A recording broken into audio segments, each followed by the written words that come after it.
Tara Cooney, uma egiptóloga em uma busca internacional. Observa o comportamento humano passado e presente do ponto de vista do Egito Antigo. E quanto mais viajo pelo mundo, mais semelhanças eu vejo. Ao explorar como nos tornamos quem somos hoje, eu sempre retorno aos legados do Egito. Os antigos egípcios adoravam um complexo conjunto de deuses, masculinos, femininos e até animais, como falcões, crocodilos e babuínos. Mas não havia um único deus do amor ou da guerra, nem um único ser sobrenatural que representasse o bem ou o mal. O diabo, tal como conhecemos, entrou na história humana há menos de 3.000 anos. Ele surgiu na mesma época em que as pessoas passaram a adorar um único Deus. As primeiras religiões, incluindo a do Egito Antigo, baseavam-se na crença em muitos deuses. Deuses complexos que podiam fazer o bem ou causar dor. Mas as raízes do diabo moderno encontram-se nas religiões antigas.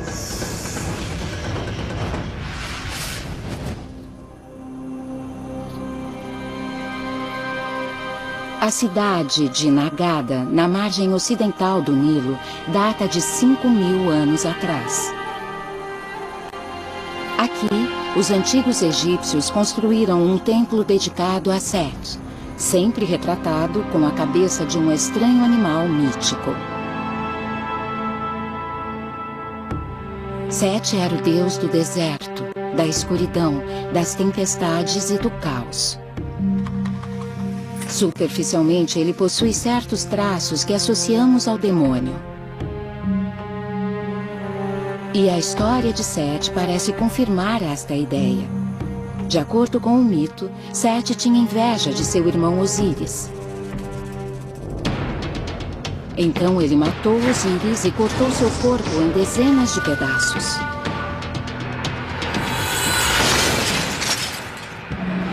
Mesmo após este crime terrível, os antigos egípcios viam Set como violento, mas não maligno. E embora fosse temido, também era adorado. Os antigos egípcios até construíram templos em sua homenagem. Hoje restam apenas ruínas. As pessoas vinham a este templo para fazer oferendas a um dos deuses mais perigosos e poderosos do panteão egípcio. Isso pode parecer um comportamento estranho para nós hoje. Você imagina a construção de um templo dedicado a Satã? Mas o relacionamento entre as pessoas e os deuses era diferente no Egito Antigo, assim como os próprios deuses. Set não era Satã. Ele também tinha qualidades como força e virilidade. Como deus da guerra, ele tinha o poder de proteger os egípcios de invasores estrangeiros. Mas na antiga religião egípcia, todos os deuses podiam causar desgraça. Então, a melhor estratégia era tentar agradá-los.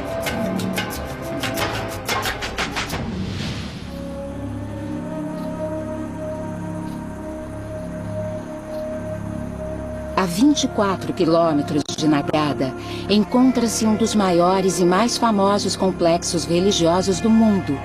Um gigantesco templo egípcio chamado Karnak. O templo é dedicado a diversos deuses diferentes.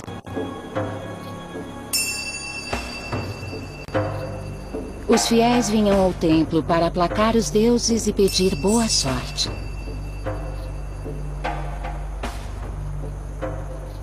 Esta parte de Karnak em particular era dedicada à deusa Mut, outra divindade complexa. A leoa é uma das manifestações da deusa Mut. Ela também é chamada de Sekhmet, ou a Poderosa. Mut tinha dois lados, um lado calmo e maternal e um lado sanguinário e destrutivo, que às vezes vinha à tona sem nenhum motivo. Mas todos os deuses egípcios podiam ser manipulados ou aplacados. Bastava oferecer-lhes os presentes e orações corretos. Esta coluna fazia parte de um templo que foi construído por um faraó egípcio para agradar a deusa Mut. Examinando o texto, podemos ter uma ideia melhor do que os egípcios ofereciam a Mut para impedir que ela causasse destruição.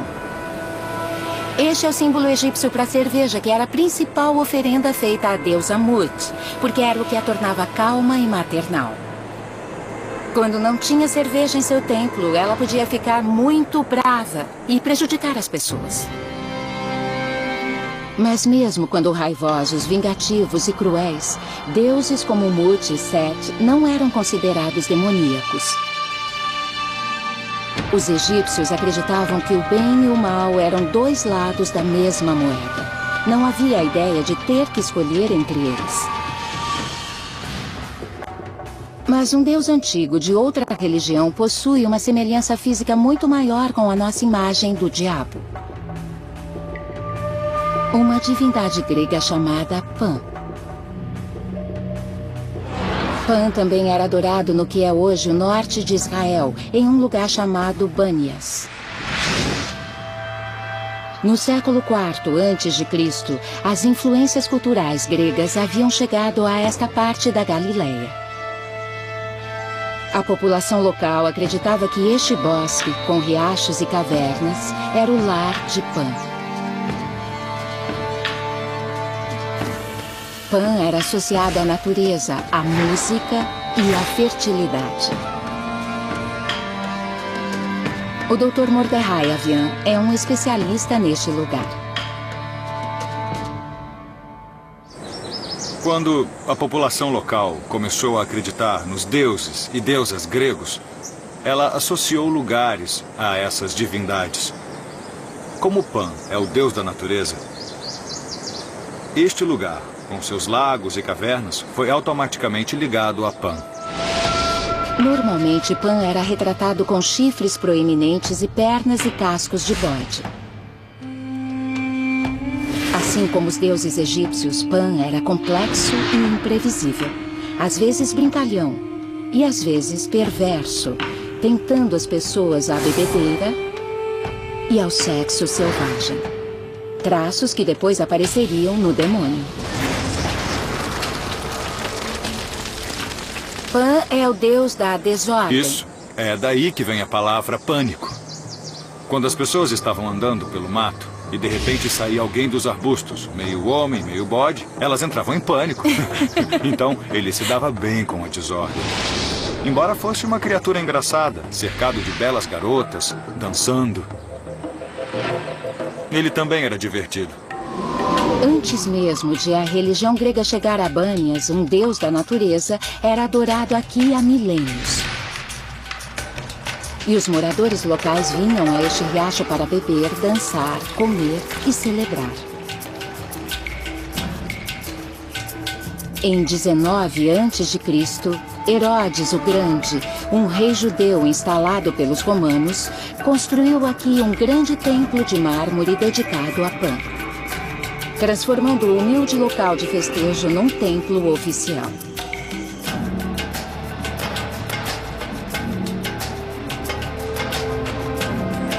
A caverna foi bloqueada por um lindo prédio. Então foi construído um novo lar para Pan, aquela caverna artificial que estamos vendo bem ali em cima.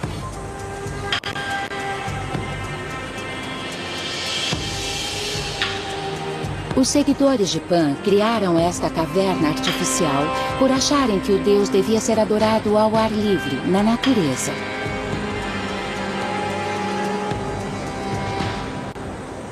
Então Pan está tão ligado à natureza que é metade animal. Exato. Para um egiptólogo isso é normal, ter um deus que é parte animal, parte humano, não é mesmo? Claro, mas nem tanto entre os gregos. A maioria dos deuses e deusas gregos são lindos seres humanos. E era por isso que Pan era tão adorado. Ele é o deus da bebedeira, das orgias, de se deixar levar pelos seus instintos animais. Pan é um deus que as pessoas amavam. Pan foi adorado aqui até a conquista muçulmana no século VII.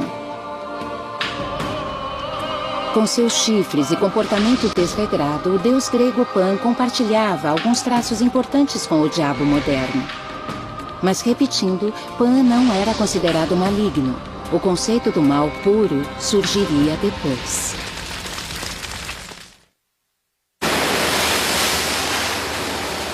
A ilha de Sri Lanka, a 30 quilômetros da costa sul indiana, é uma grande mistura de religiões e culturas. E muitas delas veneram deuses violentos. Com mais de 3 milhões de fiéis, o hinduísmo é a religião mais popular do país depois do budismo. O hinduísmo é uma crença milenar, provavelmente uma das religiões mais antigas ainda praticadas no mundo moderno, talvez tão antiga quanto a religião egípcia. E também é politeísta, com um panteão repleto de deuses. Deuses que às vezes faziam coisas ruins acontecerem. A deusa hindu Kali é associada à força e à violência. Imagens a retratam segurando uma lâmina ensanguentada e usando um colar de cabeças humanas decepadas. Ela costuma estar acompanhada de Shiva, o deus da criação e da destruição. Embora Kali e Shiva tenham aspectos temíveis, os hindus não os consideram maléficos. O templo Muniswaran, na cidade de Tilol, é um dos mais antigos templos hinduístas da ilha. Estou aqui para conhecer um dos sacerdotes do templo, S. Srinivasa Sarma. O hinduísmo tem muitos deuses. Quantos deuses são no total? São muitos e são diferentes. Uma para a criação, um para a destruição, um para a riqueza. Riqueza. Existe um deus da guerra? É Shiva. Você pode falar sobre os mais poderosos e venerados desses deuses? A mais poderosa é Kali. Ela pune as pessoas quando fazem coisas ruins. Então alguns deuses, principalmente as deusas, são capazes de punir.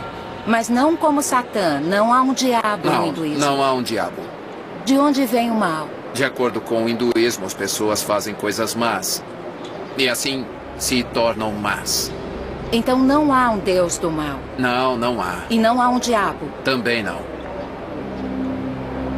A ausência de um equivalente ao diabo é comum a todas as religiões politeístas.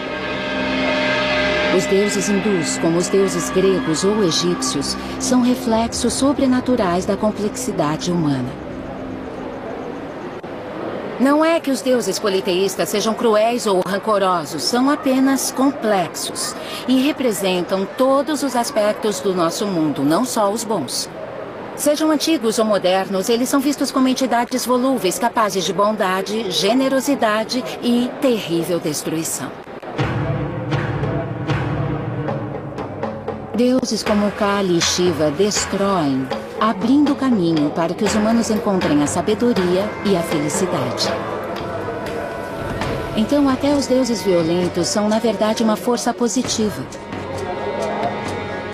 Acredita-se que o mal vem dos humanos e não dos seres sobrenaturais. Mas o hinduísmo não é a única religião no Sri Lanka. Muitos singaleses ainda acreditam em espíritos ainda mais antigos do que as divindades hindus. E alguns destes espíritos são incrivelmente parecidos com o nosso diabo. O professor T. Sakaria Wasson concordou em me explicar uma cerimônia singalesa de cura chamada Dança do Demônio.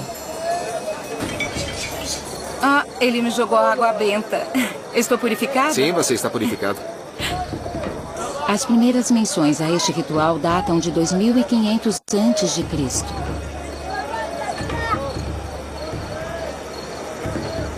Muitos singaleses acreditam que existem espíritos no mundo que podem causar doenças nos humanos, se não forem aplacados. Uma dança é realizada para exorcizar estes espíritos do doente. Neste caso, uma senhora que sofre de diabetes. Esta trupe de dançarinos exorcistas é uma das mais procuradas da ilha. Primeiro, o ritual evoca a proteção das divindades boas. Muito bem. Aqui é onde o demônio Então será eles convidam conjurado. as divindades, os deuses vêm em primeiro. E depois vêm os Depois demônios. eles convidam os demônios. O fogo atrai e depois aplaca os demônios violentos.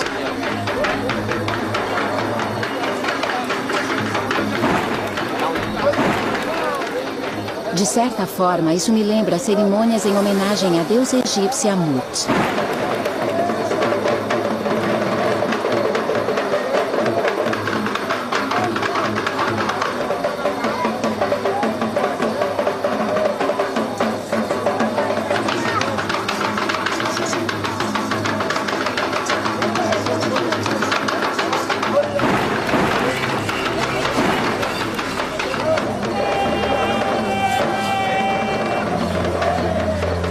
Agora que os dançarinos chamaram a atenção dos demônios, eles tentam exorcizá-los da paciente.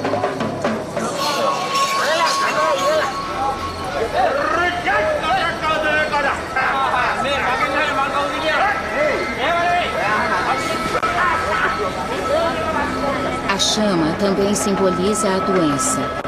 Ao ser levada, ela estaria deixando o corpo da paciente.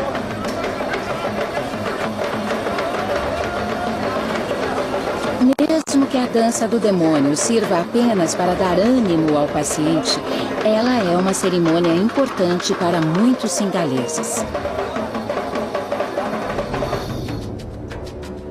Como ocorre com Pan, há elementos do diabo aqui. Mas para encontrar uma representação única do mal puro, temos que examinar as religiões com um único Deus. Um Deus que simboliza tudo o que é bom. Um casal está no meio. Jerusalém é uma cidade sagrada para 3 das maiores religiões do mundo. Este é o Muro das Lamentações, o centro da fé judaica há 2.500 anos. Ele é tudo o que resta do segundo templo, que já abrigou o texto sagrado da primeira religião da história a adorar um único Deus, o judaísmo. Os judeus vêm aqui para relembrar e lamentar a destruição do templo pelos romanos no ano 70. Mas é também um lugar de esperança. Os fiéis escrevem suas orações em pedaços de papel e os encaixam nas rachaduras do muro. Todos os dias, milhares de pessoas visitam este muro. É um local de oração, penitência e promessa dedicadas a um único Deus. Hoje, o judaísmo é uma das religiões mais importantes do mundo. Mas há 2.500 anos, estava apenas começando a se espalhar. Foi a primeira religião a subverter a percepção das pessoas sobre os deuses. E provavelmente a primeira a identificar o mal puro em seus ensinamentos.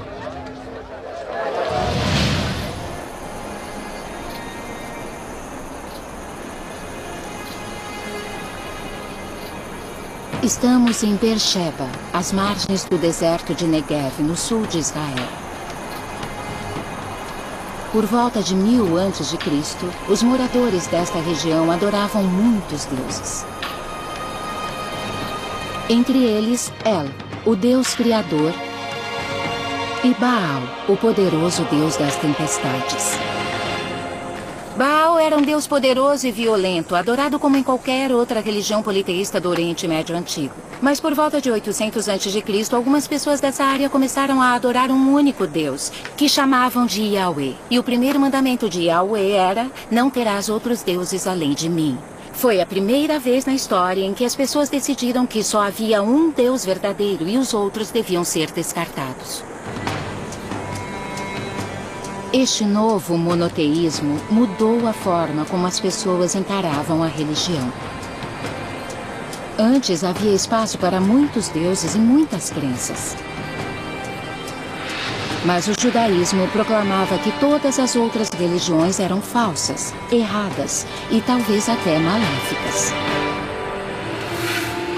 De acordo com o Velho Testamento, Ezequias, o rei hebreu de Judá, instituiu uma série de reformas religiosas no século VIII a.C.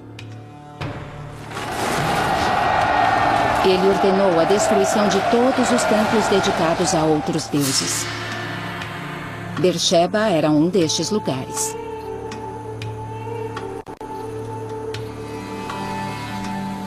Os arqueólogos acreditam que o templo principal de Beersheba ficava neste local.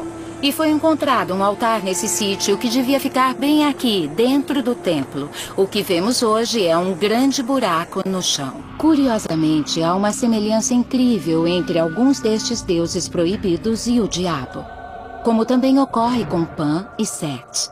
Embora deuses como Baal e El fossem retratados com chifres e grande virilidade, os primeiros seguidores de Yahweh não acreditavam que nenhum deles fosse o demônio. Ainda não.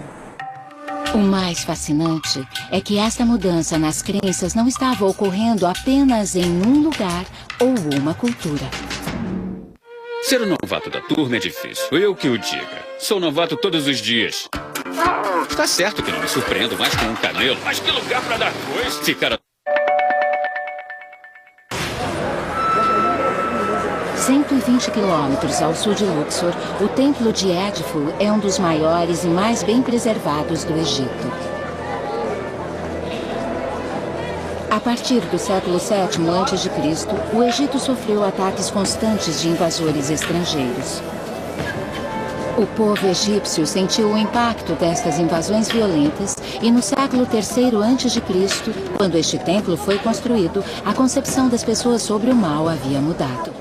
Após séculos de batalhas, os egípcios, como os israelitas, passaram a ver o mundo menos em tons de cinza e mais em termos de preto e branco. Surgiu uma mentalidade de nós contra eles até no que dizia respeito aos deuses. Assim, a ideia de um mal único começou a ganhar terreno.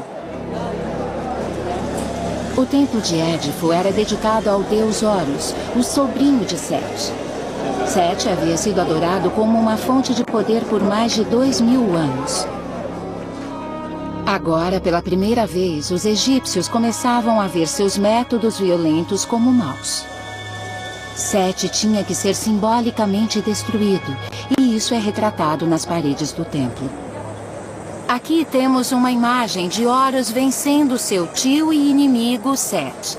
Uma coisa é bem clara: a imagem de Horus é enorme, e Set, retratado como um hipopótamo, é minúsculo. Nessa época, os egípcios estavam com medo de Set e preocupados com seu poder, então ele é mostrado como uma criatura pequena, enquanto a imagem da justiça e da verdade, Horus, é uma figura imponente. Aqui podemos ver Set em pé. Ele é ferido por lanças e está acorrentado, mas continua em pé. Nesse templo vemos a imagem de Set sendo vencido várias e várias vezes. E aqui temos o clímax dessa história. Set está caído de costas, com as patas para cima, e vemos o deus Horus apontando sua lança bem para o coração de Set. Isso é uma coisa nova. Antes Set era um deus adorado, mas agora todo o mal se concentra numa única forma sobrenatural que deve ser destruída. Culturas como a egípcia estavam simplificando seus conceitos de bem e mal.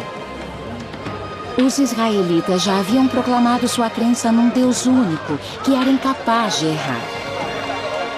Tudo isso abria as portas para o oposto.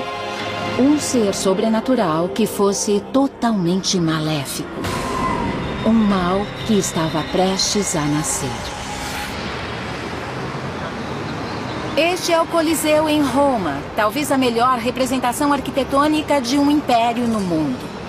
Era aqui que os romanos assistiam ao combate dos gladiadores. Pessoas e animais eram trazidos de todo o Mediterrâneo para lutar e morrer.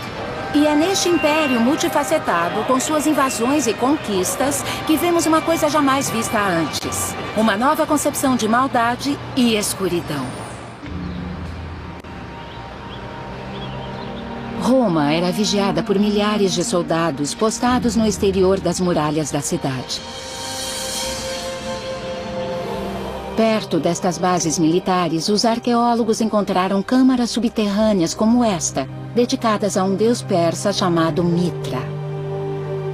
Elas eram templos de um culto secreto, que se tornou popular no século I entre os legionários romanos que haviam servido nas fronteiras orientais do Império. 30 templos de Mitra foram encontrados no antigo mundo romano. Este é o Mitreu. Que lindo! Benedetta Bessi é professora da Universidade John Cabot em Roma e estuda o culto a Mitra.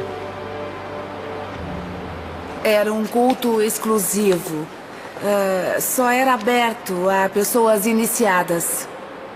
Então era um espaço secreto, onde apenas certas pessoas podiam entrar? Isso. Ele não recebia a todos? Não. Por que era tão popular? Mitra, no contexto original, na Pérsia, era uma divindade cujo nome era associado à ideia de lealdade e à ideia de verdade. Então, esse elemento deve ter contribuído para a popularidade entre os soldados. O conceito de lealdade era, obviamente, muito importante na ideologia militar. Como Yahweh para os judeus, Mitra parecia representar tudo o que é bom. Então não surpreende que uma entidade oposta representasse tudo o que é mal.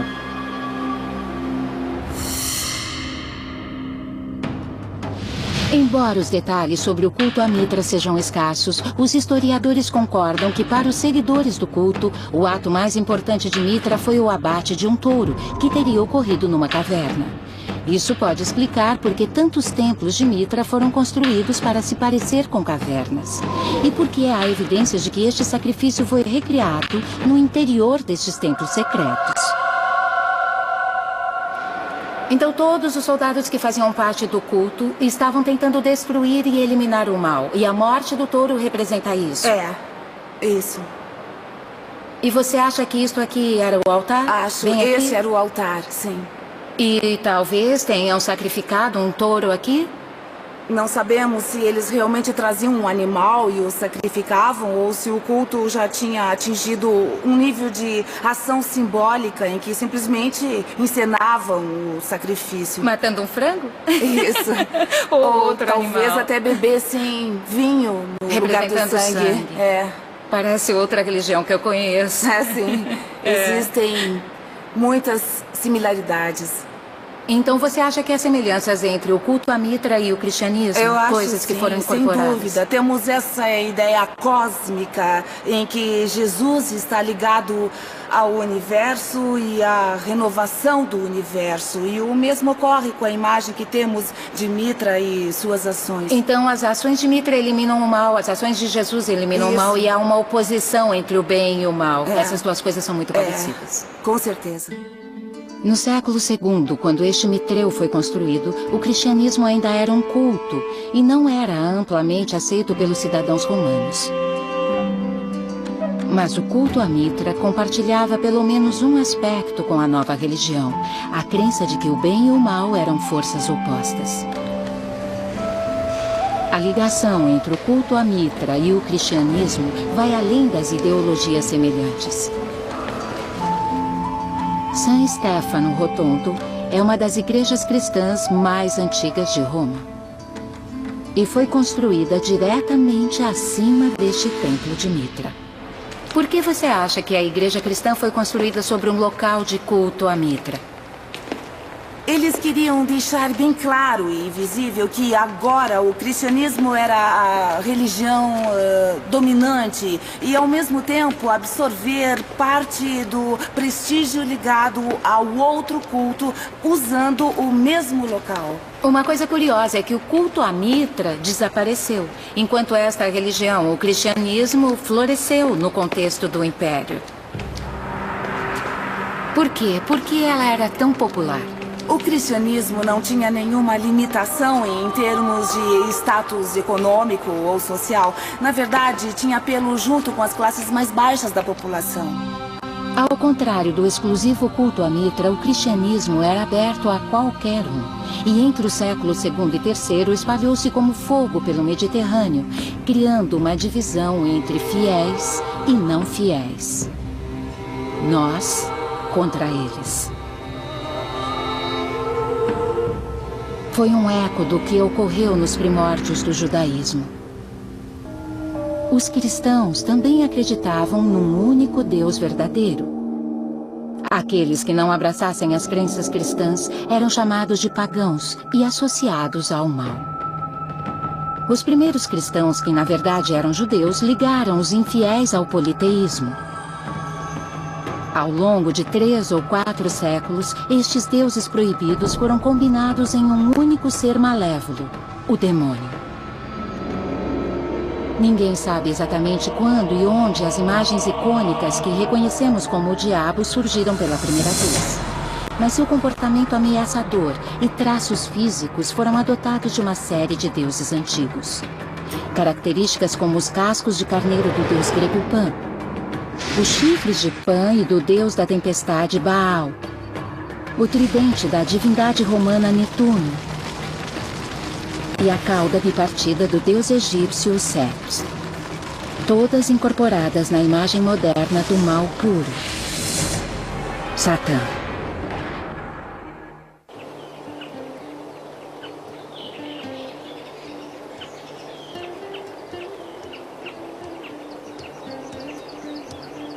A antiga cidade de Éfeso fica na costa oeste da Turquia atual. Até hoje, andando pelas ruínas, é possível imaginar a cidade quando ela era viva. Templos de mármore, grandes anfiteatros, vastos mercados. Até a biblioteca continua de pé. Originalmente uma colônia grega, Éfeso tornou-se parte do Império Romano no século I a.C. E foi uma das cidades portuárias mais movimentadas do Mediterrâneo Oriental. Aqui, 150 anos depois, o apóstolo Paulo pregou os ensinamentos de Jesus. Imagine que você está no século I depois de Cristo e Éfeso está lotada de pessoas. Ricos, pobres, escravos, cidadãos, mercadores, magistrados. Essas pessoas adoram diversos deuses e deusas. Mas Paulo chega aqui e diz que para seguir Jesus é preciso renegar as outras crenças, que é preciso abandonar os deuses locais e seguir apenas um. E o que Paulo faz é igualar a fé politeísta à adoração ao demônio. O arqueólogo Helmut Schweiger passou anos escavando em Éfeso. Então esse teatro era usado para... Bom, normalmente era usado para reuniões dos cidadãos. E as pessoas que eram importantes podiam falar aqui. Então não era um lugar para a pregação do Evangelho de Jesus? Não. Naquela época, sem dúvida, não. Você acha que Paulo esteve aqui para ver uma peça, uma apresentação? Com certeza, porque era um lugar muito popular. Normalmente, as pessoas ricas e importantes ocupavam os assentos mais baixos. Mas Paulo estaria aqui, nos lugares baratos. Estaria pregando para os pobres. Isso. Helmut e sua equipe estão escavando uma área próxima à saída do anfiteatro. É um lugar onde as pessoas talvez jogassem seu lixo. É incrível pensar que Paulo pode ter passado por esta saída.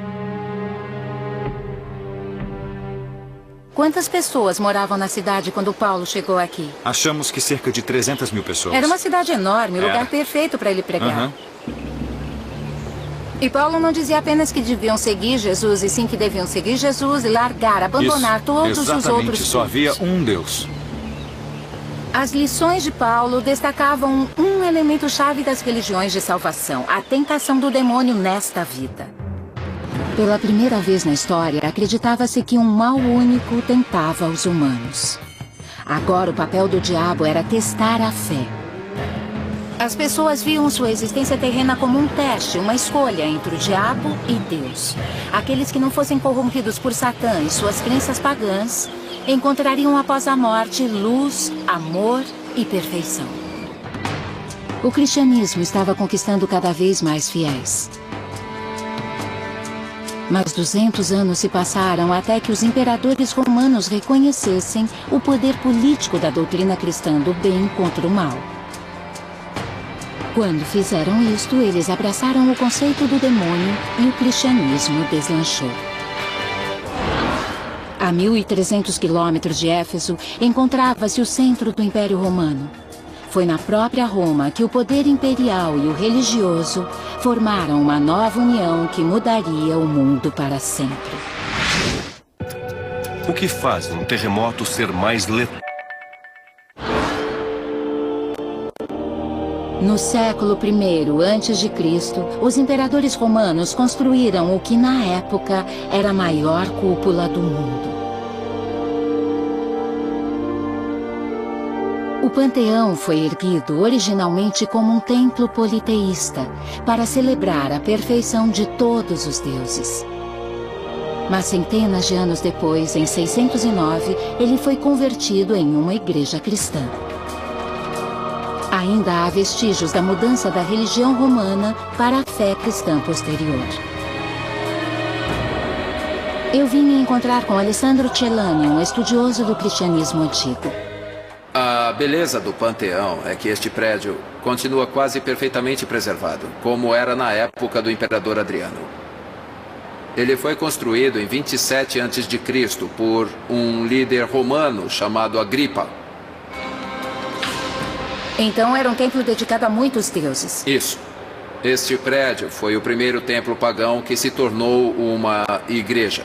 Pode me mostrar a transição entre o politeísmo romano e a fé cristã? Por exemplo, esta estátua aqui, que representa a Virgem Maria e o bebê Jesus, originalmente era, como você pode ver na parte de baixo da estátua, uma estátua romana. Provavelmente era de uma das deusas adoradas nesse templo, que foi totalmente retrabalhada para se tornar a Virgem com Jesus. O que os cristãos fizeram quando o cristianismo começou a tomar conta das cidades? O que eles fizeram para tirar o paganismo do caminho? Em primeiro lugar, o cristianismo deu um passo importante ao se tornar a religião oficial do Império Romano, a religião do Estado. Ao mesmo tempo, os bispos e o Papa em Roma enviavam monges e pessoas religiosas para o interior para converter a população ao cristianismo. E parte desse processo era assustar as pessoas, dizendo que os deuses que eles vinham adorando eram demônios associados ao diabo. Isso é claro. Houve um debate muito acalorado sobre os deuses verdadeiros e os demônios falsos no início do cristianismo. Então é provável que tenham usado este argumento para trazer pessoas à família do cristianismo, mostrando o caminho certo na opinião deles. Por que o cristianismo foi tão bem sucedido? Por que foi tão fácil tirar o paganismo do caminho? Havia uma demanda enorme por novas religiões, que pudessem dar respostas muito simples a pessoas muito carentes. E aí entravam as promessas de vida após a morte, ou a ressurreição, ou vida eterna. Era mais simples, havia só dois caminhos a seguir. Havia o Deus verdadeiro e sua antítese, o demônio. Ou você é um cristão, ou você é mau. Isso mesmo. No século IV, o poder combinado do cristianismo e do Império Romano havia espalhado este novo sistema de crenças por todo o Mediterrâneo. As pessoas eram fiéis ou inimigas. Ou acreditavam no Império e na Igreja, ou eram servas do demônio.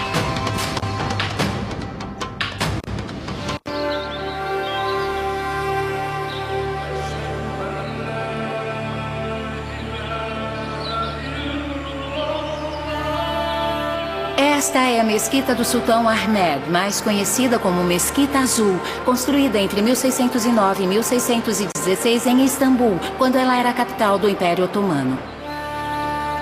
O apelido da mesquita não se deve ao aspecto externo, e sim aos quase 20.000 azulejos azuis que adornam seu interior.